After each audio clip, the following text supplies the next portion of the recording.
ನಮಸ್ಕಾರ ಫ್ರೆಂಡ್ಸ್ ಎಲ್ಲ ಹೆಂಗದ್ರಿ. ನಾನು ತೆಗ್ದು ಮಸ್ತ್ ಅಂದ್ರೆ ಮಸ್ತ್ ಅದೇನಿ. ನಾನು ಇವತ್ತು ಸಿಂಪಲ್ಲಾಗಿ ಒಂದು ಪೌಡ್ರ್ ತಂದಿದ್ದೀನಿ. ಅದು ಹಾಲಿನಾಗ ಹಾಕ್ಕೊಂಡು ಕುಡಿಯೋಂಥ ಪೌಡ್ರು, ಪ್ರೋಟೀನ್ ಪೌಡ್ರು ಅಂತಲೇ ಹೇಳ್ಬೋದು, ಆರೋಗ್ಯಕರವಾದಂಥ ಪೌಡ್ರು ಅಂತಲೇ ಹೇಳ್ಬೋದು. ಇದು ನೋಡಿರಿ, ಬೆಳಗ್ಗೆ ಒಂದು ಗ್ಲಾಸ್ ಅಥವಾ ಮಧ್ಯಾಹ್ನ ನಿಮ್ಗೆ ಯಾವಾಗ ಬೇಕು ಆವಾಗ ಹಾಕ್ಕೊಂಡು ಕುಡಿಬೋದು. ಈ ಥರ ಪೌಡ್ರ್ ಮಾಡಿ ಇಟ್ಕೊಂಡ್ರೆ ಮಕ್ಳಿಗೂ ಬರುತ್ತೆ ಮತ್ತು ದೊಡ್ಡವ್ರಿಗೂ ಬರುತ್ತೆ. ಇದು ಸಕ್ಕರೆ ಹಾಕದೆ ಮಾಡಿದ್ದು, ಇದು ಸಕ್ಕರೆ ಹಾಕಿ ಮಾಡಿದ್ದು, ಯಾವುದು ಆದರೂ ಮಾಡ್ಕೋಬೋದು.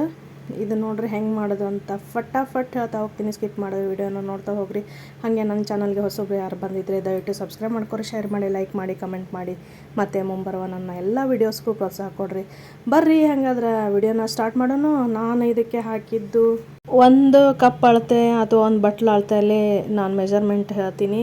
ಇದಕ್ಕೆ ನಾನು ಇದೇ ಮೆಜರ್ಮೆಂಟಲ್ಲಿ 1 ಕಪ್ನಷ್ಟು ಅಕ್ರೋಟ್ ತೊಗೊಂಡಿನಿ. ಅಕ್ರೋಟ್ ಅಂದರೆ ಒಂಥರ ಬ್ರೇನ್ ಥರ ಇರುತ್ತಲ್ಲ, ಅದು ಆರೋಗ್ಯಕ್ಕೆ ಭಾಳ ಚಲೋ. ಆಮೇಲೆ ಇದು ಕೊಲೆಸ್ಟ್ರಾಲ್ ಕಂಟ್ರೋಲ್ ಮಾಡುತ್ತಾ ಅಂತ ಹೇಳ್ತಾರೆ. ಹಾಗಾಗಿ ಇದನ್ನು 1 ಕಪ್ನಷ್ಟು ತೊಗೊಂಡೆ, 1 ಬಟ್ಲದಷ್ಟು. ಇದು ಸ್ವಲ್ಪ ಒಗ್ಗರು ಅನಿಸ್ತೈತಿ, ಹಂಗೆ ತಿನ್ನೋಕೆ ಆಗಂಗಿಲ್ಲ. ಹಾಗಾಗಿ ಈ ಥರ ಮಾಡಿಕೊಂಡು ಹಾಲಲ್ಲಿ ಹಾಕ್ಕೊಂಡು ಕುಡಿಬೋದಲ್ಲ.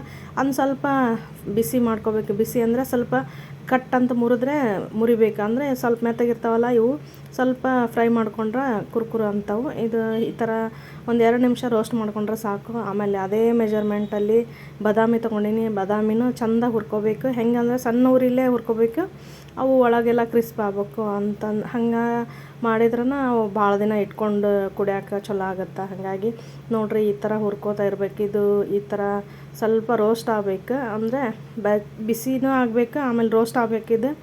ಡ್ರೈ ಆಗಿ ರೋಸ್ಟ್ ಮಾಡ್ಕೊಂಡೆ ನೋಡಿರಿ. ಅದೇ ಮೆಜರ್ಮೆಂಟಲ್ಲಿ ನಾನು ಗೋಡಂಬಿನೂ ತೊಗೊಂಡೆ. ಗೋಡಂಬಿ ನೀವು ಹೆಚ್ಚು ಕಡಿಮೆ ಮಾಡ್ಕೋಬೋದು. ನಾನು 1 ಬಟ್ಲದಷ್ಟೇ ತೊಗೊಂಡಿನಿ. ಒಂದೇ ಅಳತೆನೇ, ಎಲ್ಲನೂ ಒಂದೇ ಅಳತೆಯಲ್ಲಿ ತೊಗೊಂಡಿನಿ. ಎಲ್ಲನೂ ಚೆಂದಾಗಿ ರೋಸ್ಟ್ ಮಾಡ್ಕೋಬೇಕು, ಡ್ರೈ ರೋಸ್ಟ್ ಮಾಡ್ಕೋಬೇಕು ರೀ.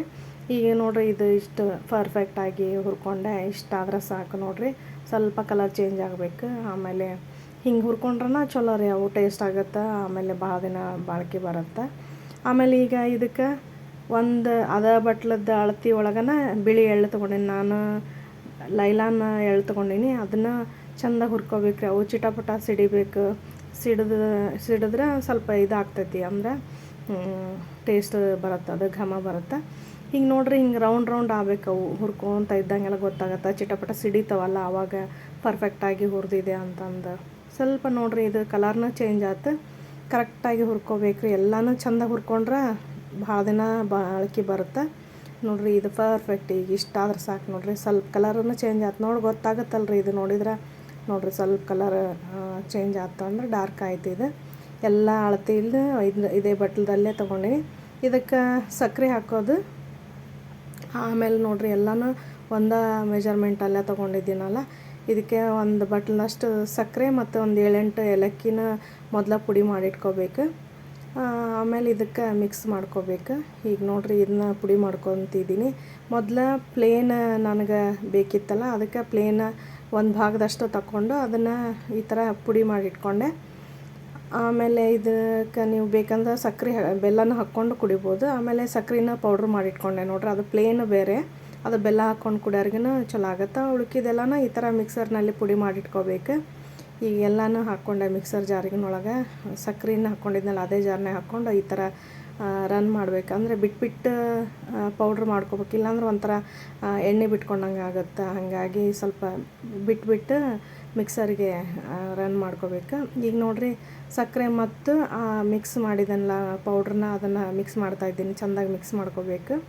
ಎಲ್ಲನೂ ಚೆಂದಾಗಿ ಮಿಕ್ಸ್ ಆಗಿಂದ ಇದು ರೆಡಿ ಆಯ್ತು ನೋಡಿರಿ, ಪರ್ಫೆಕ್ಟ್. ಜಾಸ್ತಿ ಮಿಕ್ಸರಿಗೆ ಹಾಕಬಾರ್ದು, ಎಣ್ಣೆ ಬಿಟ್ಕೊಂಡಲ್ತ. ಇದು ಇಷ್ಟಾದ್ರೆ ಸಾಕು ನೋಡಿರಿ. ಆಮೇಲೆ ಬಾಯಿಗೆ ನಡು ಸಿಗುತ್ತಲ್ಲ, ಭಾಳ ಟೇಸ್ಟ್ ಆಗುತ್ತೆ. ಹಾಗಾಗಿ ಇಷ್ಟೇ ಮಾಡಿಕೊಂಡೆ ನಾನು. ಆಮೇಲೆ ಬಾಕಿದ್ದು ಇತ್ತಲ್ಲ, ಸಪ್ಪಂದ ಮಾಡಿಟ್ಕೊಂಡಿದ್ದೆ, ಅದನ್ನು ಈ ಥರ ರೆಡಿ ಆಯ್ತು ನೋಡಿರಿ. ಇದಕ್ಕೆ ಬೆಲ್ಲ ಹಾಕ್ಕೊಂಡು ಕುಡಿಬೋದು, ಅಂದ್ರೆ ಆಪ್ಷನಲ್ಲ, ಯಾರಿಗೆ ಯಾವ ಥರ ಬೇಕೋ ಆ ಥರ ಕುಡಿಬೋದಲ್ಲ. ಹಾಗಾಗಿ ನಾನು ಸಪ್ಪೆ ಪೌಡ್ರನ್ನೂ ಮಾಡೀನಿ ಮತ್ತು ಸಕ್ಕರೆ ಹಾಕಿದ ಪೌಡ್ರನ್ನೂ ಮಾಡೀನಿ. ನಿಮ್ಗೆ ಯಾವ್ದು ಬೇಕಾದರೂ ಮಾಡ್ಕೋಬೋದು. ನೀವು ಎಲ್ಲರೂ ಸಕ್ಕರೆ ಕುಡಿತೀನಿ ಅಂದ್ರೆ ಈ ಥರ ರೆಡಿ ಮಾಡಿಟ್ಕೋರಿ. ಮತ್ತು ಇದೆಲ್ಲ ಆಯ್ತು ನೋಡಿರಿ, ರೆಡಿ ಆಯ್ತು. ಇದಕ್ಕೆ ಪೌಡ್ರನ್ನ ಒಂದು ಗಾಜಿನ ಬಾಟ್ಲಿ ಒಳಗೆ ಹಾಕ್ಕೊಂಡು ಇಟ್ಕೋಬೋದು, ಅಥವಾ ಒಂದು ಸ್ಟೀಲ್ ಪಾತ್ರೆ ಒಳಗನ ಹಾಕ್ಕೊಂಡು ಇಟ್ಕೋಬೋದು. ನಾನು ಈ ಥರ ಒಂದು ಗಾಜಿನ ಬಾಟ್ಲಿ ಇತ್ತು, ಅದರೊಳಗೆ ಹಾಕಿಟ್ಕೊಂಡೆ. ಇದನ್ನು ಬಾಕಿ ಸಕ್ರೆ ಇದನ್ನೈತಲ್ಲ ಈ ಥರ ಸ್ಟೀಲ್ ಪಾತ್ರೆ, ಅದು ಏರ್ಟೈಟ್ ಕಂಟೈನರ್ ಒಳಗನ ಹಾಕಿಟ್ಕೋಬೇಕು, ಇಲ್ಲಾಂದ್ರೆ ಹಾಳಾಗುತ್ತೆ. ಎರಡೂ ನೋಡ್ರಿ ಈ ಥರ ಕಂಟೈನರ್ ಒಳಗನ ಹಾಕಿಟ್ಕೊಂಡೆ ಎಲ್ಲ ರೆಡಿ ಮಾಡಿಟ್ಕೊಂಡು ಇದು ಒಂದು 5-6 ತಿಂಗಳನ್ನ ಬರುತ್ತೆ. ಈಗ ಹಾಲು ಕಾಯಕ್ಕಿಟ್ಟೆ, ಹಾಲು ಸ್ವಲ್ಪ ಬಿಸಿ ಆದರೆ ಸಾಕ್ರಿ. ಆಮೇಲೆ ಅದಕ್ಕೆ ಒಂದು ಕಪ್ಪಿಗೆ ಸಕ್ರೆದು ಮಿಕ್ಸ್ ಮಾಡಿದ್ನೆಲ್ಲ ಪೌಡ್ರ್ ಅದನ್ನು ಹಾಕ್ಕೊಂಡೆ, ಇನ್ನೊಂದು ಕಪ್ಪಿಗೆ ಸಪ್ಪೆ ಇತ್ತಲ್ಲ ಅದನ್ನು ಹಾಕ್ಕೊಂಡೆ. ಇದಕ್ಕೆ ಬೇಕಂದ್ರೆ ನೀವು ಬೆಲ್ಲನೂ ಹಾಕ್ಕೋಬೋದು. ಈ ಥರ ರೆಡಿ ಮಾಡಿಟ್ಕೊಂಡ್ರೆ ಯಾವುದಾದ್ರೂ ಕುಡಿಯೋಕೆ ಅನುಕೂಲ ಆಗುತ್ತೆ. ಈಗ ಬಿಸಿಲಲ್ರಿ, ಚಾದ ಬದಲು ಈ ಥರ ಕುಡಿಬೋದಲ್ಲ. ನಿಮಗೆ ಈ ಥರ ನಾ ಮಾಡಿದ ಪೌಡ್ರ್ ಇಷ್ಟ ಆದರೆ ನಾನು ಕಮೆಂಟ್ ಮಾಡಿ ಹೇಳ್ತೀನಿ. ಮತ್ತೊಂದು ರೆಸಿಪಿ ಜೊತೆಗೆ ಮತ್ತೆ ಬರ್ತೀನಿ. ವೀಕ್ಷಣೆ ಮಾಡಿದೆ ಎಲ್ಲರಿಗೂ ಧನ್ಯವಾದಗಳು.